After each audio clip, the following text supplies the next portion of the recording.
ఉద్దేశంతో వచ్చినటువంటి పేద మధ్యతరగతి కుటుంబాలకు పబ్లిక్ ట్రాన్స్పోర్ట్ అనేది మరి ప్రధానమైనటువంటి అంశం.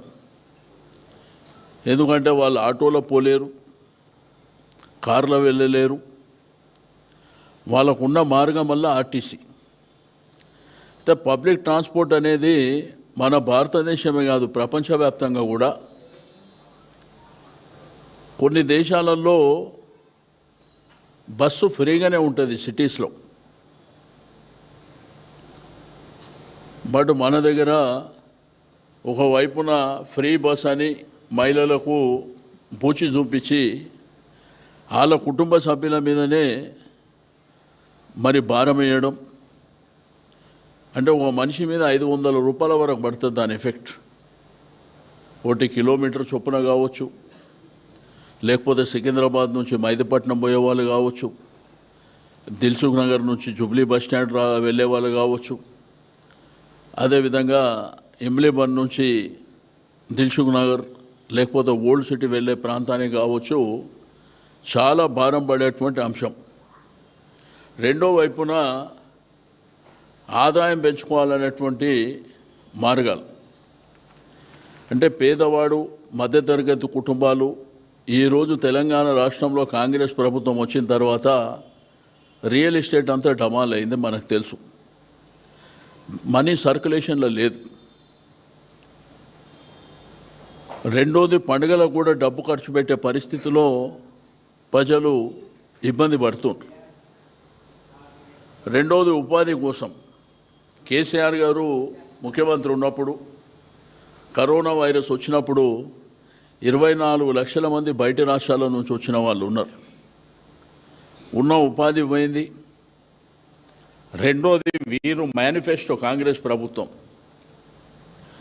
వారు మేనిఫెస్టోలో చెప్పింది, వాళ్ళు ఒక కమిటీ కూడా వేసారు చిన్నారెడ్డి గారి ఆధ్వర్యంలో, సస్పెండ్ అయిన వాళ్ళని రీకాల్ చేస్తామని. బట్ ఒకటి కూడా ఇప్పటివరకు చేయలే, కానీ వీళ్ళే సస్పెండ్ చేసుకుంటూ పోవడం. అయితే దీంట్లో రెగ్యులర్గా ఎవరైతే ఆర్టీసీ ఉద్యోగులు ఉన్నారో వాళ్ళని తీసేసి చాలా వరకు మనం తీసుకుంటే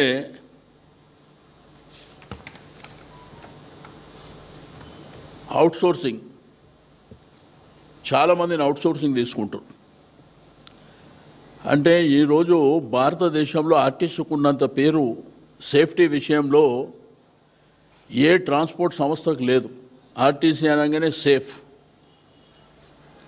ఎందుకంటే ఇందులో పనిచేసేటువంటి డ్రైవర్లు కావచ్చు, కండక్టర్స్ కావచ్చు, దాంట్లో పనిచేసేటువంటి స్టాఫ్ కావచ్చు, మంచి పేరు ఉంది. మేము యాక్సిడెంట్స్ కూడా తీసుకుంటే రేషియో చాలా తక్కువ ఉంటుంది. అలా అందరూ కూడా మీకు దీంట్లో ఉన్నంత సేఫ్టీ దేంట్లో ఉండదనేది మనకు ఎప్పటి నుంచో ఉన్నటువంటి చరిత్ర.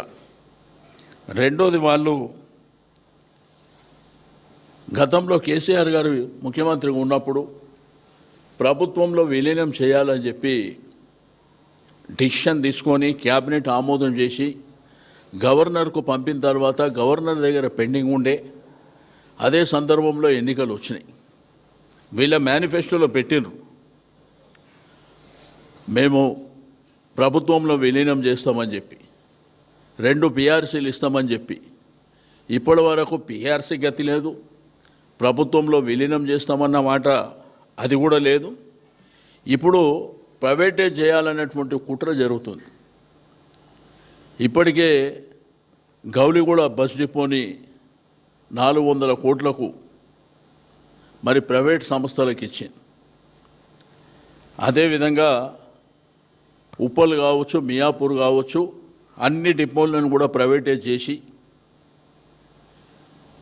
దాంతోపాటు ఎలక్ట్రికల్ బస్సు దాన్ని కూడా ప్రైవేట్ చేయాలని నేను కార్మిక సంఘాలకు, ఆర్టీసీ ఎంప్లాయీస్కు, ఆర్టీసీలో ఉన్నటువంటి కార్మికులకు కూడా నేను ఈ సందర్భంగా పిలిపిస్తున్నా. ఒకవేళ మీరు ఇప్పుడే మేల్కోకపోతే ఈ